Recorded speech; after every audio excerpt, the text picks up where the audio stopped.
Et bonjour, donc bienvenue dans cette vidéo. Aujourd'hui, nous allons voir ensemble comment faire la demande de certificat de situation administrative de votre véhicule. Ce document est aussi appelé le certificat de non-gage. Alors pourquoi alors là je vais le faire en live devant vous parce qu'en effet je vends encore un véhicule, donc cette fois-ci je vends la 308cc. Alors pour ceux qui me suivent depuis un petit moment, vous savez que je suis loueur de véhicules professionnels. Je vis pleinement grâce à ces revenus locatifs. Donc pour faire simple, voilà, pour rappel aussi pour ceux qui le savent peut-être déjà, j'investis dans des véhicules d'occasion et je les mets à la location, je les propose à la location sur des plateformes spécialisées dans la location de véhicules entre particuliers.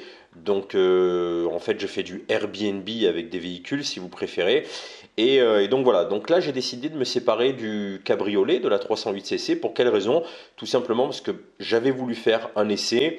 Je savais déjà que ce véhicule n'allait pas être adapté à ce business, mais je voulais faire l'essai pour pouvoir vous partager mon expérience dans le programme de formation Devenir loueur de véhicules professionnels. D'ailleurs, pour celles et ceux qui sont intéressés par mon accompagnement, pour faire elles aussi pour faire également ce business de location de véhicules entre particuliers et donc comme je le dis vivre comme des rentiers véhicules, eh bien je vous mets là sur le petit i en haut à droite de votre écran le lien, vous cliquez sur la page et vous allez découvrir tout le contenu de cette formation que je vous propose. Voilà, bon, rentrons maintenant directement dans le vif du sujet. Comment faire cette demande de certificat de situation administrative ou certificat de non-gage? Donc vous allez sur ce site internet, je vais vous mettre le lien juste en dessous de la vidéo et vous cliquez ici sur commencer. Pensez à avoir de suite votre carte grise dans les mains, au moins vous pourrez remplir toutes ces informations.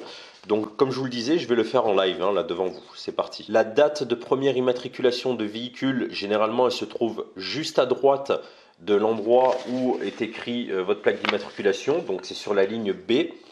Donc B, moi j'ai le 27 janvier 2011. Là, je vous fais cette vidéo en 2021 pour rappel, pour que vous puissiez rendre vos véhicules en location libre-service, c'est-à-dire que vous n'ayez plus besoin de faire la remise des clés en main propre lorsque vous louez vos véhicules et donc être en mode rentier, ne plus avoir besoin de vous déplacer pour la location de vos véhicules, que ce soit au check-in ou au check-out.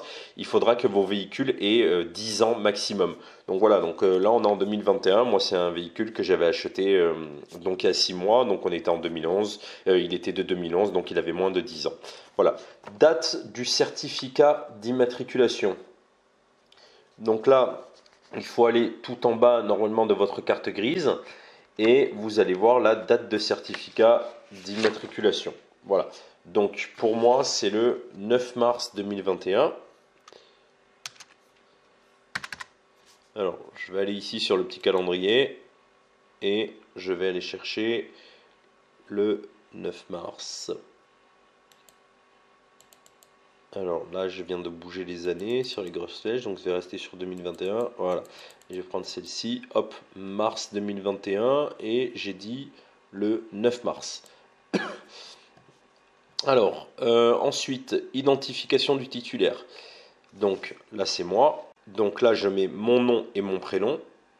Si vous vendez votre véhicule en tant que société, à ce moment-là, vous mettez ici par exemple SARL Les Oliviers, SASU Olivier Rico, enfin voilà, vous mettez ici la raison sociale de votre société qui est propriétaire du véhicule que vous vous apprêtez à vendre. Valider et terminer. Alors vous voyez ici, il ne veut pas me le valider. Pourquoi? Parce que j'ai rentré de façon très simpliste la plaque d'IMAT. Donc il faut vraiment respecter, en fait, tout mettre en majuscule et mettre les tirets. J'ai fait exprès pour vous le montrer parce que je sais que beaucoup de personnes comme moi vont à la simplicité. Mais là, voilà, c'est important là pour le coup. Il faut vraiment mettre voilà, sous ce format-là. Ok? Donc hop, XZ. Allez, cette fois-ci c'est la bonne, vous inquiétez pas. Valider et terminé. Alors, page suivante. Donc si vous voulez vérifier que c'est le bon dossier, mais normalement il n'y a pas de doute, vous vérifiez le numéro de série. Le numéro de série, vous le retrouvez sur votre carte grise sur la ligne E. Voilà, et généralement il il commencera toujours par VF. Date de première mise en circulation, ok, et voilà, votre certificat il est là, donc c'est déjà fini, vous n'avez plus qu'à le télécharger. Regardez, on va le faire ensemble. J'ai fait un clic gauche dessus, hop, j'agrandis la fenêtre pour que vous y voyez mieux. Ici je vais passer en mode zoom, et voilà donc à quoi ça ressemble. Donc ici vous voyez certificat de situation administrative. Ok, on a bien la plaque d'immatriculation du véhicule, le code VIN du véhicule, la marque. Et ici donc vous voyez voilà, il n'y a pas d'opposition de transfert sur ce véhicule, pas d'opposition pour véhicule endommagé, pas de déclaration valant saisie, il n'est pas gagé, la plaque d'immatriculation n'est pas suspendue, n'est pas annulée, le véhicule n'a pas été déclaré volé, le certificat d'immatriculation volé non plus, certificat d'immatriculation perdu non plus. Et donc là, vous avez bien la date et l'heure pour montrer que ben voilà, c'est récent. Donc généralement, si vous tombez sur un acquéreur qui est un peu pointilleux, il va vouloir que ça ait été édité genre dans les 24 heures avant la vente. Ok, voilà. Donc voilà, sachez-le, ne vous froissez pas si le gars il vous dit mais la date là elle est trop loin, j'aimerais que vous m'en refassiez un autre. Vous pouvez parfaitement le faire avec votre téléphone portable. Vous allez vous retrouver de la même façon à télécharger le fichier. Vous pourrez lui montrer ou même sur l'écran de votre téléphone au moment de la vente, ou même lui transférer directement par mail au moment de la vente. Donc c'est très pratique. Voilà, j'espère que ce tuto vous rendra service. Et puis pour toutes celles et ceux qui rêvent donc de quitter leur travail un jour et de vivre donc comme des rentiers, alors non pas comme des rentiers immobiliers ou je ne sais quoi d'autre, mais comme des rentiers véhicules. Pour vous donner un avant-goût, pour ceux qui ne connaissent pas encore ce business, avec l'immobilier, on parle de rentabilité à 20-25% avec la location courte durée. Là, en faisant de la location courte durée avec des véhicules d'occasion, quand je parle de véhicules d'occasion, je parle essentiellement de véhicules entre 3 000 et 5 000 euros. Ok, là vous allez atteindre du 80, 100 voire 120% de taux de rentabilité. C'est-à-dire que des véhicules que vous allez acheter 5 000 euros, vous allez les rembourser en un an approximativement. Voilà. Bon, si vous voulez en savoir plus sur mon accompagnement, je vous remets le lien ici. Vous cliquez sur le petit i.